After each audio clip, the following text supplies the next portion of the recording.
वरिष्ठ कांग्रेसी नेता गोपाल अग्रवाल की ओर से छत्तीसगढ़ के यशस्वी मुख्यमंत्री माननीय भूपेश बघेल के नगर आगमन पर नंदन वंदन अभिनंदन। निर्वाचन विभाग द्वारा लोकसभा चुनाव के तारीखों के ऐलान किए जाने के बाद से ही राजनीतिक पार्टियों की गतिविधियां तेज हो चुकी हैं।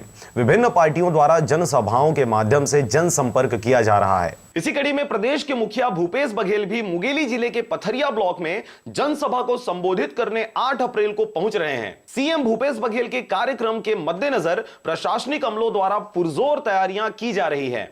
वहीं पुलिस विभाग द्वारा सुरक्षा व्यवस्था के मद्देनजर कड़े इंतजाम किए जा रहे हैं। मुंगेली से विनय राज बांधड़े और कैलाश कुमार की रिपोर्ट, आरजे रमजाजर।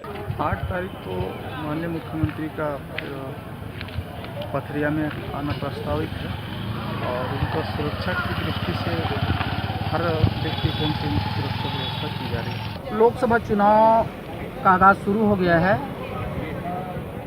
लोकसभा के प्रत्याशी आदरणीय अटल श्रीवास्तव जी हमारे जो संगठन के पिछले 25 साल से संघर्ष कर रहे हैं और कांग्रेस को मजबूत करने के लिए लाठियां खाई है। ऐसे हमारे ऊर्जावान इंजीनियर प्रत्याशी अटल श्रीवास्तव जी के पक्ष में प्रचार के लिए 8 तारीख को माननीय सीएम साहब पथरिया जवाहरलाल नेहरू स्टेडियम आ रहे हैं। इसकी तैयारी पूरी तरह से की जा चुकी है।